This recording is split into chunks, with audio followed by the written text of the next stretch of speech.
Bom dia! Bom dia, meu Deus! Bom dia, meus amigos! Estamos aqui para mais um Evangelho segundo o Espírito, mais um estudo. Os ensinamentos do Cristo alimentam a nossa alma logo ao acordar. Então, meus amigos, vamos agradecer a Deus pelo dia de hoje, agradecer aos mentores deste Evangelho, aos nossos anjos guardiões, que estão sempre aqui conosco, nos ajudando, nos auxiliando, nos dando boas ideias. Essas ideias que de vez em quando a gente tem não são nossas, é a espiritualidade nos intuindo. Vamos agradecer a Deus porque estamos vivos, mais um dia de nossa vida que nós temos que entregar nas mãos dele. Então, meus queridos, procure uma posição agradável, visualize a imagem do Cristo à sua frente, deixe que esta energia, esta força, esse magnetismo possa nos envolver, que Jesus esteja sempre conosco. Vamos pedir a Ele a permissão para mais este Evangelho segundo o Espiritismo e que os bons espíritos possam vir nos ajudar, nos dando sabedoria, para que a gente possa entender as mensagens que serão lidas hoje. Bom, a mensagem de otimismo de hoje, do livro Otimismo Todo Dia, de Lorival Lopes, é a de número 232, que diz o seguinte: dentre as suas principais qualidades, como ser inteligente, honesto e prestativo, responda a bondade, a única que faz a felicidade integral. A bondade já está no mais profundo de você, no âmago, com uma pulsação cósmica e divina. Perdoe e tolere. Confie no seu poder e seja um anjo de bondade, olhando de mais alto, perdoando as ignorâncias e espertezas humanas, nada sofrendo com os problemas. Os problemas, examinados com bondade, perdem tamanho, assim como um lago visto do alto é apenas uma gota de água. Que linda mensagem de Lorival Lopes. Meus queridos, o capítulo de hoje do Evangelho segundo o Espiritismo é o 19, a fé que transporta montanhas. Parábola da figueira que secou, item 8. Quando saíram de Betânia, Jesus teve fome e, vendo uma figueira ao longe, foi até ela para ver se encontrava algum fruto para comer. Ao se aproximar, encontrou apenas folhas, pois não era a época de figos. Então Jesus disse à figueira: que ninguém coma de você nenhum fruto. E os discípulos ouviram. No dia seguinte, ao passarem pela figueira, perceberam que ela estava seca até a raiz.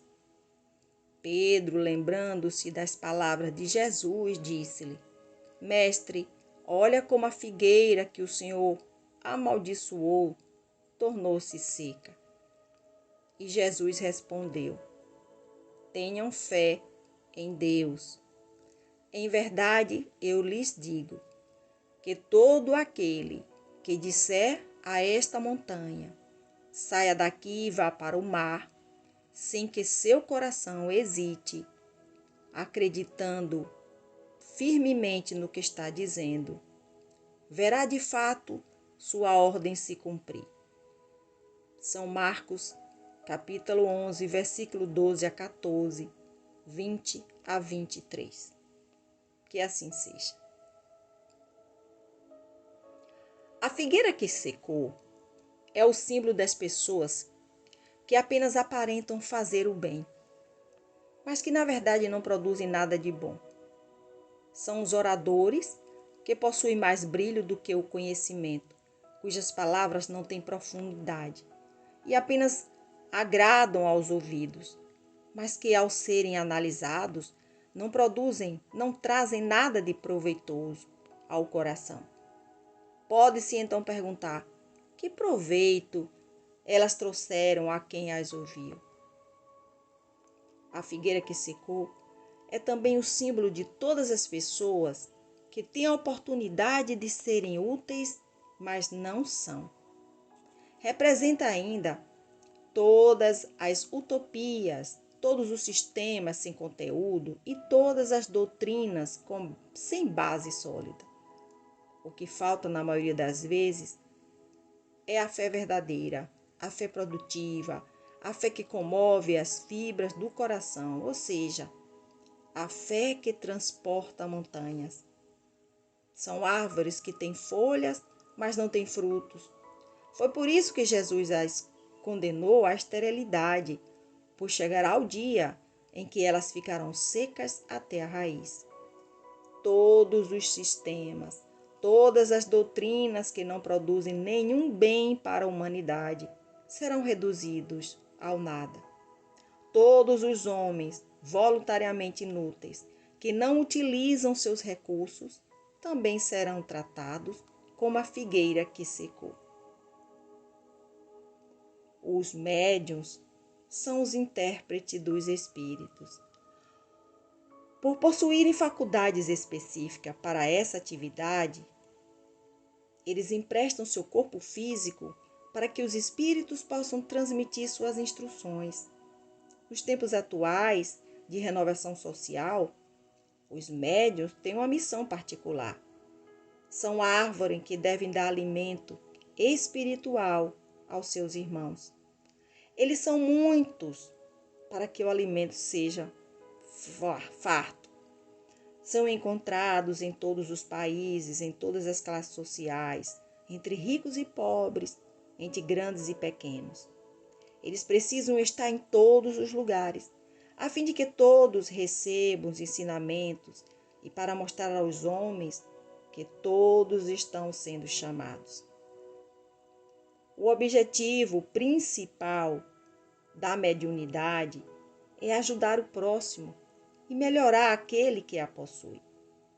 Porém, existem médiuns que a utilizam para coisas fúteis, para prejudicar outras pessoas, para conseguir benefícios materiais em proveito próprio, enfim, deturpam-na de várias maneiras.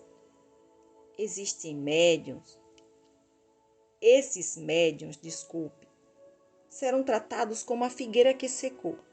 Deus retirará deles um dom que se tornou inútil em suas mãos, uma semente que não souberam fazer frutificar.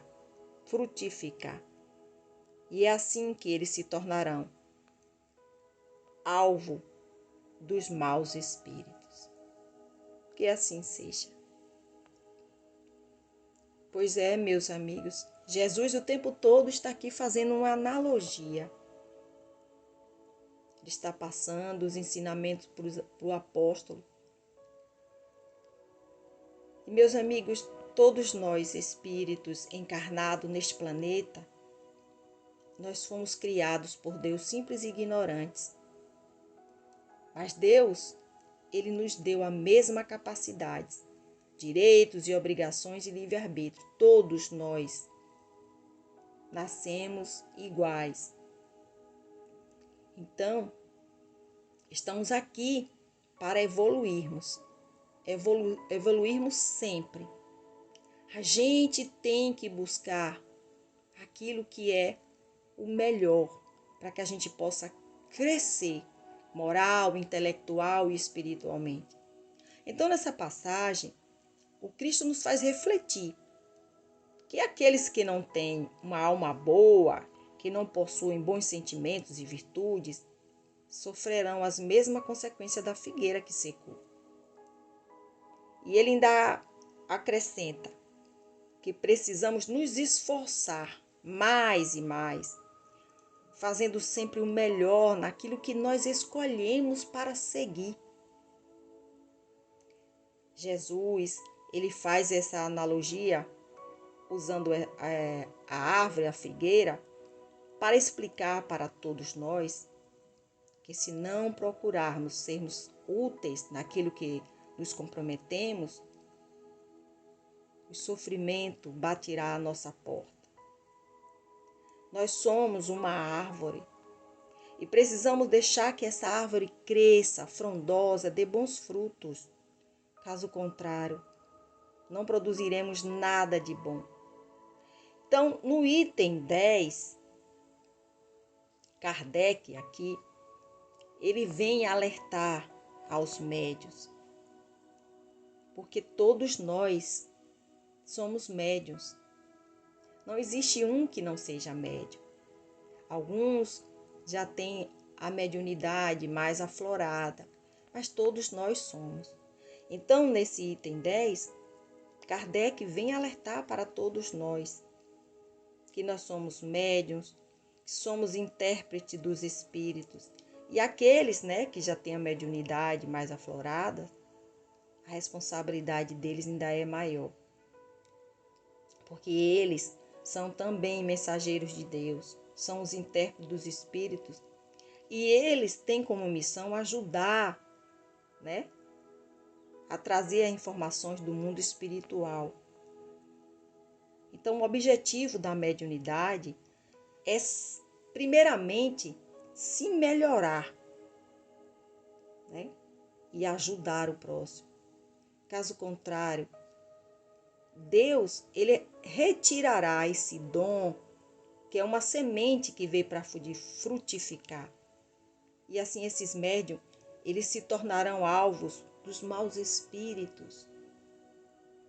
Então vamos deixar não vamos deixar, na verdade, a nossa árvore secar. Nós precisamos avaliar o que nós estamos fazendo. Precisamos pedir a Deus que nos dê mais fé, essa fé aqui que Jesus disse, que com a fé a gente pode transportar montanhas. Temos que pedir a Deus que nos dê força. Se nós escolhemos retornar aqui para este mundo com uma missão, precisamos fazer o melhor. Nada na vida acontece por acaso e tudo tem uma consequência. Precisamos refletir, pensar o que nós estamos fazendo com aquilo de melhor que Deus nos deu, com este dom maravilhoso. Claro que às vezes há momentos na nossa vida particular que nós temos que fazer algumas escolhas, mas precisamos refletir. Esta escolha que eu estou fazendo está sendo certa? Estamos sendo chamados por Deus o tempo todo. E nós recebemos, através dos irmãos, os mensageiros de Deus, estes ensinamentos. Então precisamos acordar, porque a vida ela passa muito rápido. Não queremos retornar para o plano espiritual, fracassando aqui a nossa missão na Terra. Vamos pedir a Jesus que nos ajude, para que a nossa árvore continue sempre crescendo e sendo frondosa. Amado Mestre Jesus, Nós te agradecemos pela mensagem de hoje. Que o Senhor nos ilumine, nos ampare, fortaleça os nossos conhecimentos. Que o Senhor abençoe a nossa alma, o nosso espírito, a nossa família, o nosso planeta. Que o Senhor toque em nosso coração, para que a gente possa, Senhor, saber fazer a escolha certa. Nos perdoe, nos dê paciência, paz, tranquilidade. Nos mostre sempre o caminho. Agradecemos a toda a equipe espiritual que se faz presente, aos irmãos de luz que estão aqui, aqueles que estão também nos ouvindo neste momento. Abençoe o nosso planeta, que assim seja. A reflexão final de hoje, meus amigos, diz o seguinte: sabes que na vida não tem nada, normalmente agradece por tudo. Quem tem tudo, normalmente reclama por nada. Ser um herói na vida não é ter poderes sobrenaturais, mas é aguentar o que não corre bem com um sorriso no rosto. Reclamas porque estás a envelhecer? Pois pare de te lamentar, porque envelhecer é um privilégio negado a muitos. Chega de reclamar da vida como se tudo e todos te devessem algo. Lembra-te apenas que enquanto tu reclamas da vida, há gente que clama e luta por uma. Não aprendeu a lição da vida quem não domina o medo de cada dia. Não lamentes por teres sido gentil, generoso e verdadeiro com alguém. Isso inclui até os que não sabem retribuir. Acredita que o que faz a diferença nas nossas vidas não é o que reclamas de volta, mas o que doamos aos que nos passaram. Por isso, digo-te, para não viveres de aparência, porque elas mudam. Não vivas do passado, porque ele não volta mais. Não vivas de mentiras, porque elas, mais tarde ou mais cedo, são descobertas. Não vivas para os outros, mas por ti com os outros. A vida é demasiado bela para ser perfeita, pela diversidade de tanta coisa bonita. Por isso, ama com ardor cada momento, porque mesmo que os repitas, nenhum nunca mais é igual. Que Jesus abençoe a todos nós. Que assim seja, assim é e assim será.